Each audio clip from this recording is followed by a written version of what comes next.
Ladies and gentlemen, welcome back to the show. This is Jeng and Jero. Now, today we have the matchmaker show, and you understand the protocol here that any other time we have a man on board, that man must be looking for a woman. In the same way, when we have a woman on board, that woman must be looking for a man.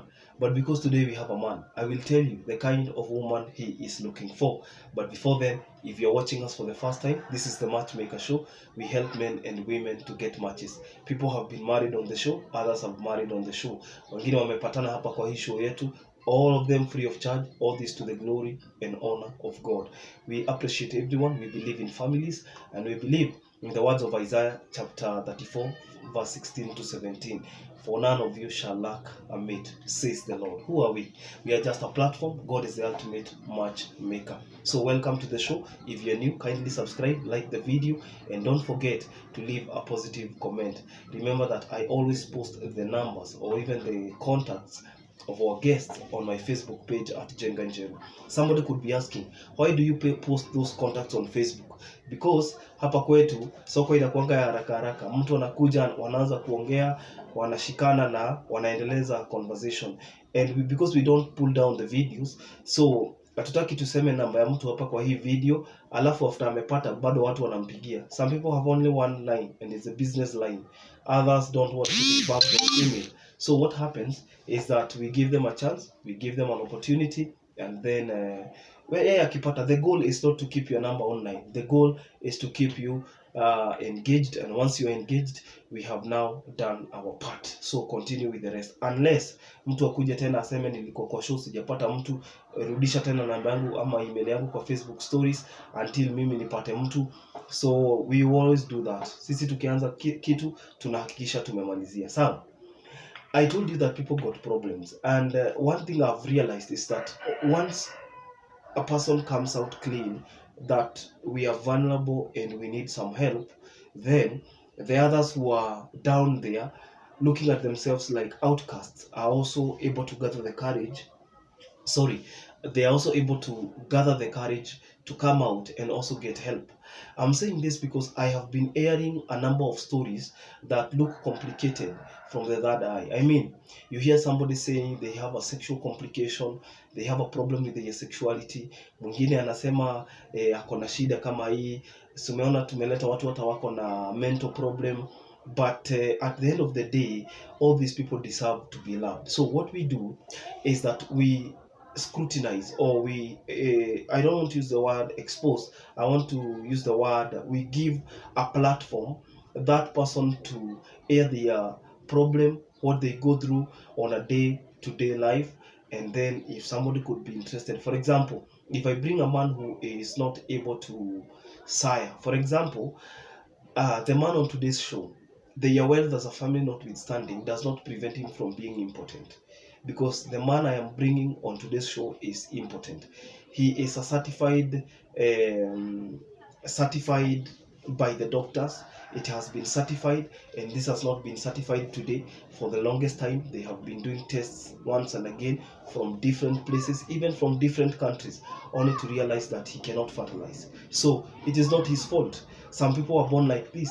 He was also born like that. So do we now say, ruling out the possibility of that man ever having a good sexual life, does that mean he's not supposed to be happy?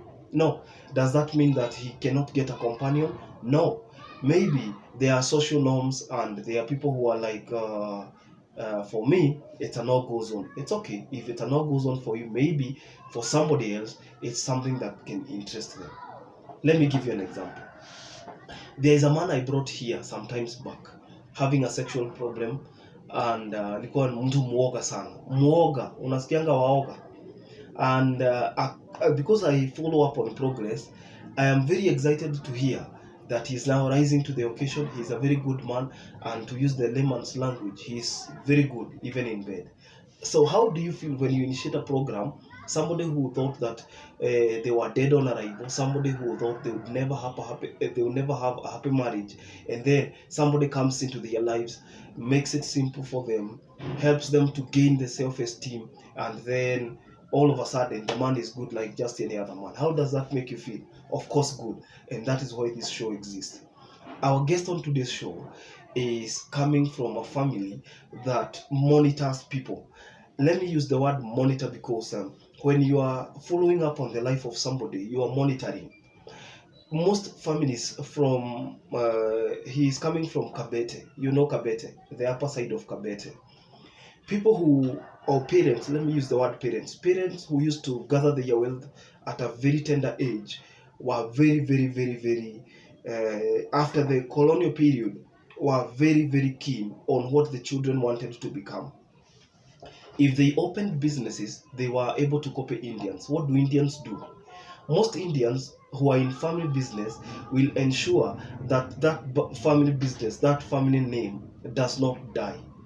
If they open up a school, that school will outlive them. It will outlive the next generation, the next and the next one to come. So it is always a legacy to ensure that every generation that comes in place makes sure that the vision of the founder is carried over. You get the point? So when they copied that business mantra from the Indians, most people who are good in business during those days were able to nurture their children to enter business even at a very tender age. That is why even when you go to a Muhindi business, you'll find that their children, toddlers, grandkids, and even the grandkids are able to transact. Even when they are not doing the receipts and everything, they are watching from a distance. And then something goes into the subconscious mind that we are meant for this, we are built for this. Such a family will monitor you because those people live together. Kama biashara yao wanafungaga 5 p.m. Let's assume they are selling car parts or spare parts. If they are selling car parts na biashara yao inafunguliangwa 8 na inafungangwa 5, it will be a cycle. Tunafungua until Sunday, tunafanya hivi. So it becomes a family norm. They live together, they cook together, they celebrate together, they go on holidays together. So there were families that were able to copy this. Our guest on today's show is called Kamal. Kamal from Kabete, the upper side of Kabete. When he was growing up, currently he's 51, and when he was growing up, the parents had that attitude that our son must grow in business. And this is a family of imports and exports. These are the families that got rich because of easy containers. Unasikia zinaleta mizigo zinapeleka wapi. So what happened is that the parents were very keen to help other children and their siblings to manage the business. Unfortunately, Kamau was born with a condition. So this is not a self-inflicted condition. This is not a condition yenye imempata kama mtu mzima. It's a condition where he was born without certain parts. Okay? Certain parts of the reproductive system. That means he is not complete. What do you know about a complete man? Most complete men will have testosterone. Testosterone, not even some, all men who have a complete reproductive system will have testosterone. That hormone helps men to get the bravado, that attitude of a go-getter, that male thing of, you cannot be a weakling, okay, unless you pick it up as you grow up. So what happens is that boys who are born without a complete reproductive system tend to be very docile. Have you even seen these bulls? And you have seen bulls, you've seen rams that have been castrated. What happens? They lose the male attitude. They lose your fujo, haiko tena, that aggressiveness. Yes, I was looking for the word aggressiveness. The word aggressiveness, that aggressiveness is normal. So Kamau has grown up as, in fact, there was a point in his life he was drooling. Like before puberty, he was drooling. Unaona hiyo ya kumwaga mate completely, continuously. Anamwaga mate nini, he used to converse, and so they thought maybe the son will be good, only to realize that even after 2021 is not like any other kid. Ameishi in isolation. Mkiongea yako tu sawa, hata ajongi kama kuna shida inaendelea. He doesn't see like there's a problem. He will be transacting business, he will be doing everything. He's of sound mind. Right now he's not drooling, except the fact that he cannot be able to have children. So I've been talking to him, and I have been talking to the mother. The father is not very keen about his son getting somebody who will bring kids. But again, this is something they discussed, and they realized that, you know what, just because our son does not have kids does not mean we cannot adapt. And why should we adapt kids, whereas our son can get a wife, and then this wife will come with kids. So condition number one, huyo mtu akuwe na watoto na wasizidi wawili. Why can't and one should be a boy, the other one should be a girl? Why? And they should be ready, by the way, to drop their names, to pick these names after an official wedding. However, there are consequences. Number one, if you are going to cheat on the son, owing to the fact that the son is impotent, then you will be sued. Utashtakiwa. Unaona? You will be sued because, again, the package comes with the man. Whatever the man owns, the woman owns, the children owns, it will be their inheritance. So the tricky part is, and I'm telling you this because I know you are not desperate. I know, si ati hata mtu mwenye anaweza taka huyo mtu ati ako desperate, hapana. What happens is that human needs are very funny. Today you don't have money, and you find yourself contemplating the next minute. Me, I can do anything to get this money. I really need the money. After you get the money, you realize that it was not a big deal. I'll give you an example of a day-to-day life. When you're very hungry, every food smells nice. They fry anything, you feel like I want to eat. Until you maybe enter into a restaurant, ukule ushibe. Wakati unatoka unaonanga mtu mwenye anaingia ni kama ni mjinga. Do you get the point? Unaona kama mwenye anaingia sasa ni mjinga juu umeshiba tayari.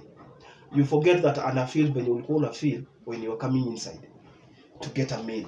Sasa human needs are funny in this way. You could be in need of money right now. You could be in need of supporting a family right now. But maybe you don't have the values that can support a faithful matrimony, like being faithful to a man who is 51 years, meaning you are 40 and below, or even 40, and all your life, as long as you live with this man, you will not see another man. You will not cheat. You will not be unfaithful. You will not entertain infidelity. So you could be thinking, I'm a faithful woman, mimi napenda hii, but there will be consequences. If you cheat, they will be monitoring you. That's why I started with the disclaimer. They will be monitoring you. If they realize that they are being cheated, na unajua mtu anakutafuta akukosangi. You get the point? Mtu mwenye anakutafuta, if at some point you realize that you can flirt, you are this outgoing people, then your son is an introvert, you are an extrovert, you are so outgoing, you might even fall into the temptation of infidelity. Please don't kanyanga those lines, okay? Don't kanyanga, because you will be thrown out indefinitely. No matter how long you will have stayed with the son, you will have wasted a lot of time. They don't have a problem kusomesha watoto, kufanya nini. That's why they want a legal process that will go to the girls. Saying girls with all due respect, because tunasema msichana ataenda kwa kila msichana, wafanye kila kitu legal, and this woman should not be divorced, because if the woman is divorced unofficially, in most cases Africa we don't have official divorces, we only have casual divorces. Enda hata wewe enda nini, and you can never tell whether those people are coming. In fact, most Africans don't know how to differentiate between a separation and a divorce. Ukisema uko divorce, it should be official. Anything casual is a separation. Okay? It's a separation. No papers, no nothing, no legal age. You don't have a competitive advantage. So this guy is aware of the fact that na amesema, I don't have a problem mimi kusaidiwa. Sawa sawa. I don't have a problem. They are still in the import and export business. They don't have a problem. And they're saying, usikuje na intention ya kulearn the tricks of the trade. Unajua kuna mtu anaweza sema, mimi ninaweza kama ni kurushwa nje tu, naweza I learn how it's done, nijue biashara, niingize nini, alafu ni cheat, alafu nirushwe nje, I have already gotten the skills of the trade. Don't do that. Okay? Let it remain that if somebody is interested, they are going there, wataenda kwao, there will be an official wedding, there will be an official and a legal age for that marriage, binding the two people. They are coming from a Christian family. The only thing they don't want is to feel like their son is being taken advantage of. That's why they monitor. For the longest time, they live in the same compound. But remember, whenever people say living in the same compound, we are living in two different worlds. There are people who live, for example, if anybody lives in State House Nairobi, the first family, hiyo sio ati one compound, that is an entire estate. Okay, kuna mtu unaweza sikia we live in the same compound, ufikiria ati mtakuta mnapitana kila asubuhi. Hapana, some homes are more homes than others. Okay, just get that one. So these ones, they are doing very fine. The only condition is that the woman should be faithful and should not entertain infidelity. They don't want a possibility of disowning somebody that they have been able to outsource, and they have believed in us in the show. So if you're that woman, you could be interested, you feel like you could be interested, just get there. Na nilikwambia ukiona vyaelea ujue vimeundwa, and when the deal is too good, think twice. Think about, okay, I'm not trying to discourage you, but I'm telling you the fact that sometimes even as women advance, this is scientific study, even as women advance in age, they want the other gender more and more often than when they were younger. This is scientific. There's nothing I'm cooking here. So if you feel like you can be faithful all those years, well and good. I'll post the number, I'll post the contact on my stories. Then you can get there, you can get in touch.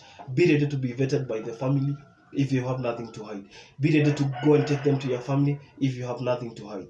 But one thing they can promise you, if you cannot suffer a good sexual life and suffer money you will get. Property you will get, wealth you will get, your children will have an inheritance. But for you, anything matrimony, about relationship and intimacy, forget about it. He is just a male father figure, just that. He cannot be treated. Watu wenye mnasema ati anaweza tengenezwa, au watu wako na pesa, si ati hakuna mahali hawajaenda. Maybe you can only intervene through faith or even miracles. Otherwise anything medical wamejaribu yote imeshindikana. But who am I? Maybe not. So I'm wishing Kamal the best of luck. Kama unataka kwenda Kabete au ni wa Kikuyu, any tribe, mko open. You have realized that this is not a tribal show. You've realized this is not a racial show. We bring anybody who is interested. We cannot even post you if you are there, out there single, you cannot be able to reach the show. We can even post you on our stories. And tumekuwa tukipost watu na wanapata watu. What a joy. We feel very, very privileged. And I told you that even when we post you on our stories, it is absolutely free of charge. Okay? Hata tukikupost, hakuna mtu uta expect ati atakuitisha hata shilingi moja. No. It's absolutely free. I dedicate this show to humanity because I believe in families. I believe that good families build good nations, and the converse is true. Remember, the family is like a cell.